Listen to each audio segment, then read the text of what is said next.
Namaste and welcome to the third episode of Raghuvamsham.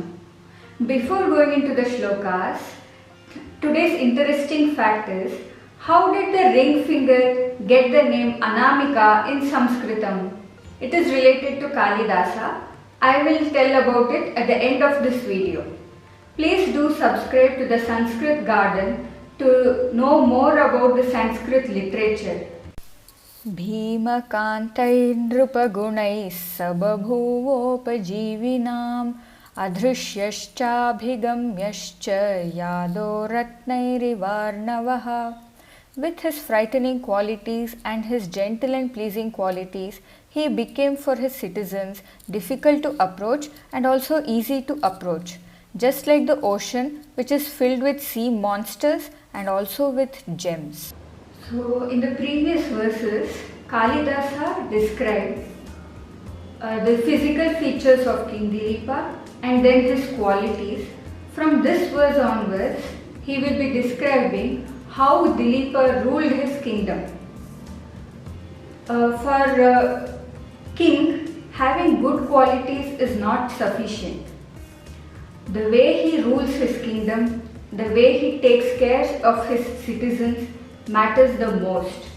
Having good qualities does not mean he is a great leader, but King Dileepa was a great leader too.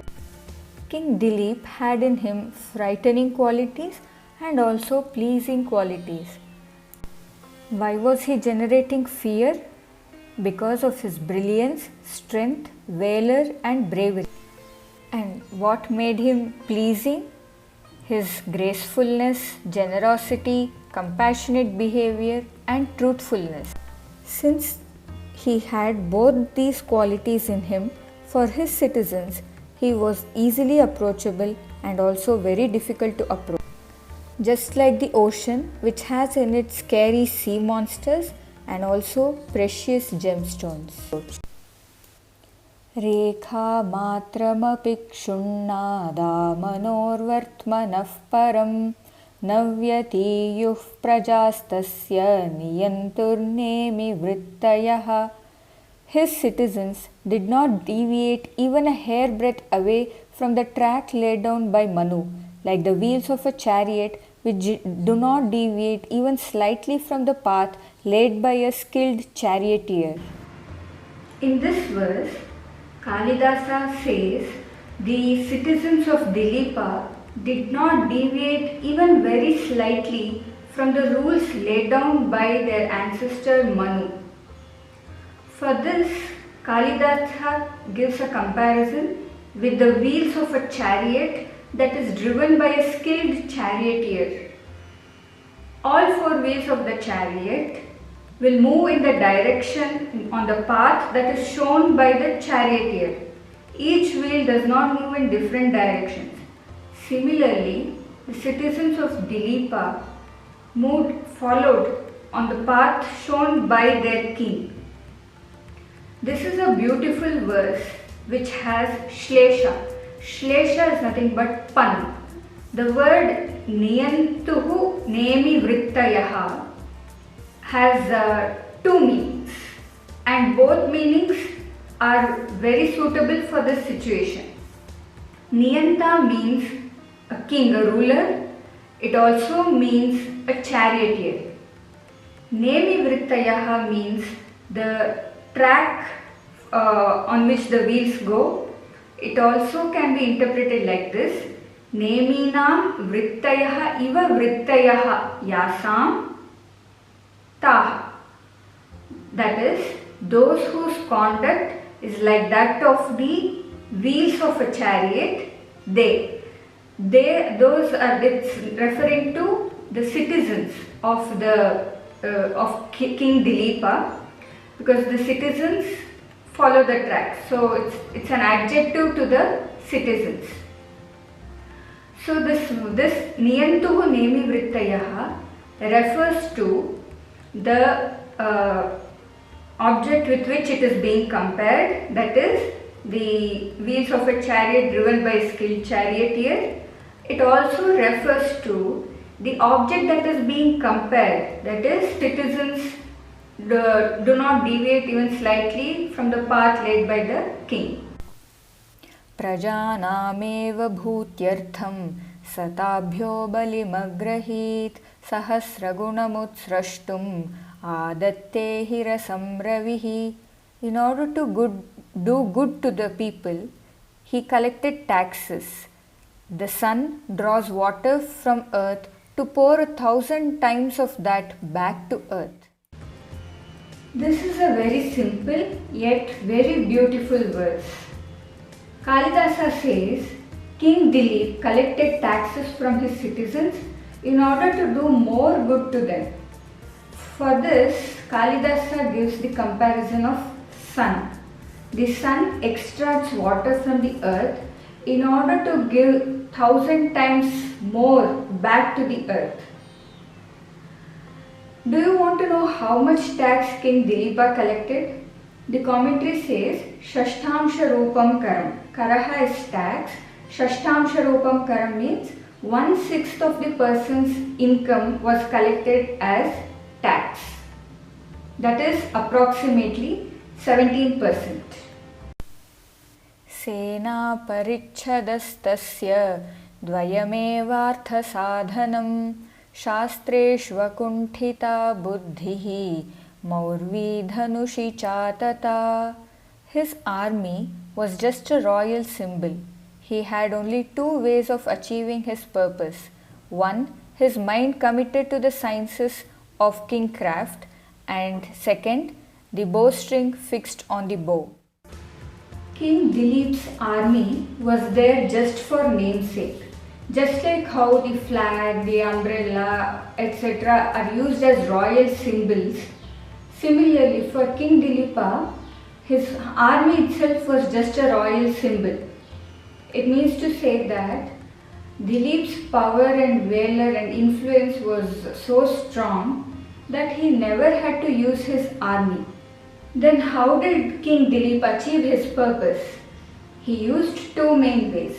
One was he followed the sciences properly. The sciences like economics, political science and other science of kingcraft.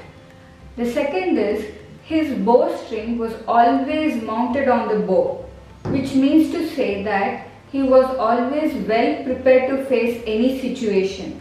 It could also mean that just the sound of his bowstring would scare off his enemies.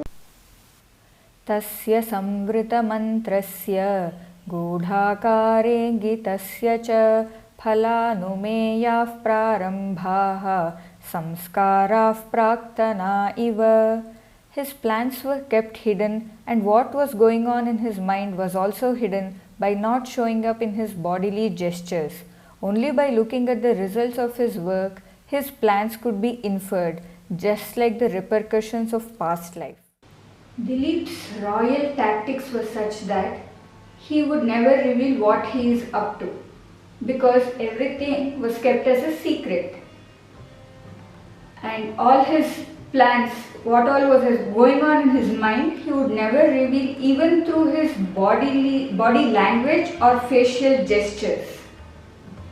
Only after looking at the fruit of his actions, people could guess about the actions that Dileep had taken. For this, Kalidasa gives an astonishing upama that will blow your mind. Kalidasa says, Samskaraha praktana iva. That is, a person's present behavior and way of thinking shows the kind of deeds that the person has performed in his previous lives. If a person is having very good qualities, good virtues now, it means that he has done good karma in the past. So the present behavior reveals the kind of deeds that a person has done in his previous lives. Similarly, King Dileep's actions were revealed only through the fruit of the actions that people could see, not before that. जुगोपात्मानमत्रस्तः भेजे धर्ममनातुरः Agrudhnuradade sortham asaktas sukhamanvabhut. Though without fear, he guarded himself. He practiced dharma without any stress, took money without greed, and enjoyed worldly pleasures without attachment. Jugopatmanam atrastaha. That is, Dileep guarded himself, though he did not have any fear. Bheje dharma manaturaha. He practiced dharma without any without stress. That is, he did not do it like, oh, if I don't do this activity, then God will punish me. No, it's not like that. He practiced dharma sincerely without taking any stress. Dhnuhu adade sortham. That is, he took money without any greed. Now, why did he take money? That was mentioned in the previous verse. Dileep collected taxes from the people in order to do more good to them. Asaktas sukhamanvabhut. He enjoyed material pleasures by being detached. Jnane maunam kshama shaktau tyage shlagha viparyayah guna gunanubandhitvat tasya saprasava iva. Silence in spite of having knowledge, forgiveness in spite of having strength, shunning away from praise in spite of having done charity. These qualities coexisted in him just like siblings. This is a beautiful verse. It says, Jnane Maunam. That is, Dileep, though he was very knowledgeable, he remained silent. Usually in the world, the common behavior of people is such that if we know something, then we would like to talk about it. But Dileep was not like that. Though he was very knowledgeable, he remained silent. Kshama Shaktav. That is, even though he had the power to punish, still he was forgiving. Again, this is not a normal quality. Usually in the world, when a person gets to the position of power, he would prefer to use his power to punish people and not forgive. But Dileep was not like that. Though he was in a powerful position, he was forgiving. Tyage shlagha viparyayah.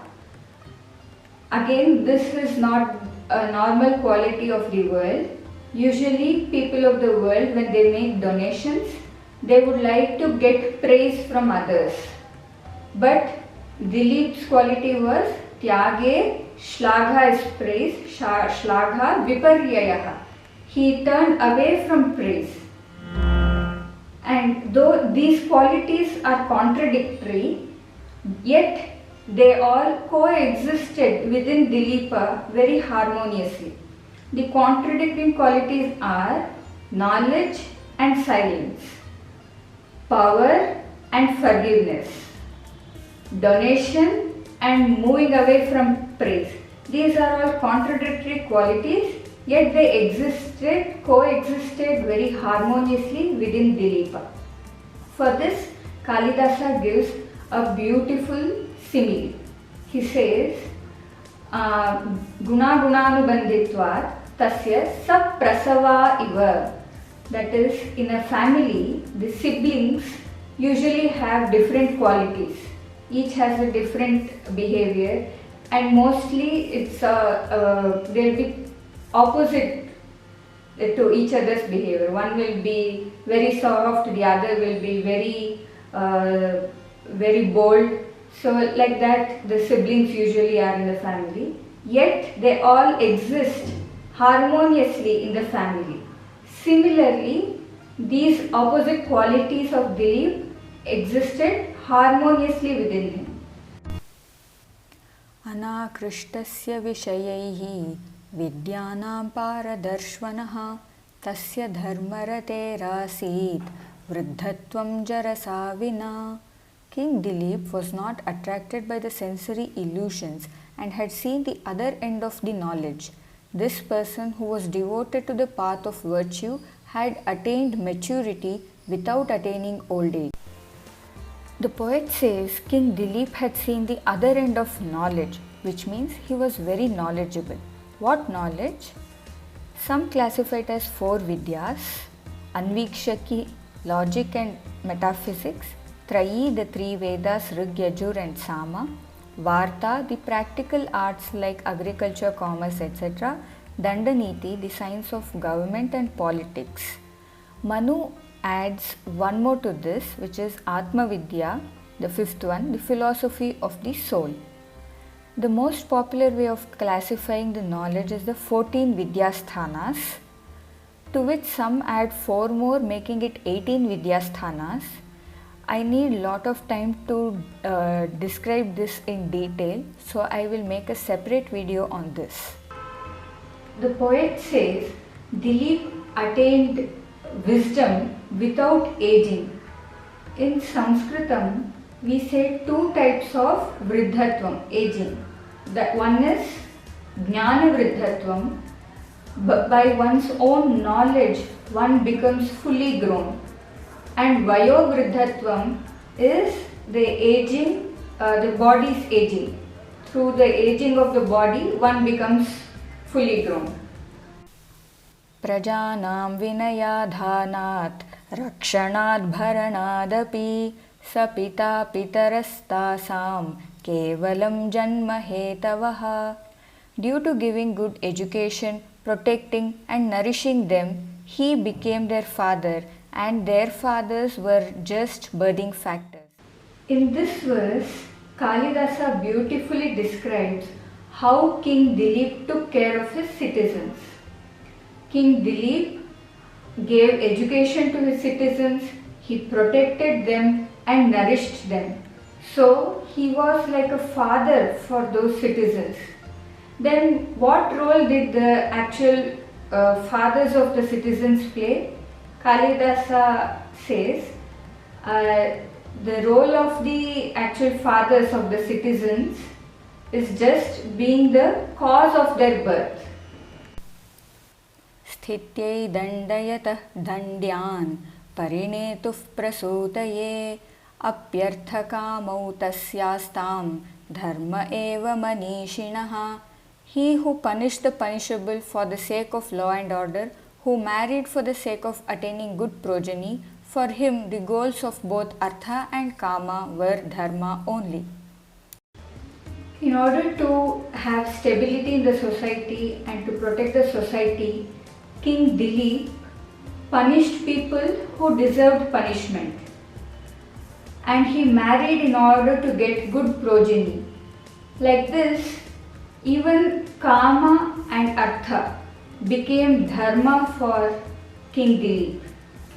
Through this verse, the poet subtly says that desire or kama is not bad, money, artha is not bad, but everything has a purpose. But if it's done in a right way, it is good. It is said that the 4 purusharthas are dharma, artha, kama and moksha. When artha and kama are within the boundaries of dharma and moksha, then it is good. But if artha and kama go beyond the boundaries of dharma and moksha, then it is very harmful for the society and also for oneself. Now that we have come to the end of this video, I will answer the question I had asked in the beginning. Why is the ring finger called Anamika in Sanskritam? Before telling you the answer, I will just tell you what are these 5 fingers called in Sanskritam. The thumb finger is Angushthaha, pointer is Tarjani, middle finger is Madhyama, ring finger is Anamika, and the little finger is Kanishthika. Now, to answer this question, why is the ring finger called Anamika? There is a popular Sanskrit shlokam which goes like this. Pura kavinam ganana prasange kanishthikadhishthita kalidasaha adyapi tattulya kavera bhavat anamika sarthavati babhuva. Previously, when there was an incident of counting the number of poets, Kalidasa was counted first and hence took the little finger.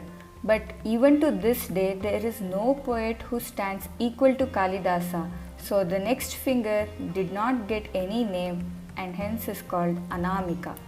In the Sanskrit garden, I will be bringing more interesting pieces from the Sanskrit literature. Kripaya like, share, subscribe च कुर्वन्तु. अग्रिम video मध्ये पुनर्मिलामि. नमस्ते.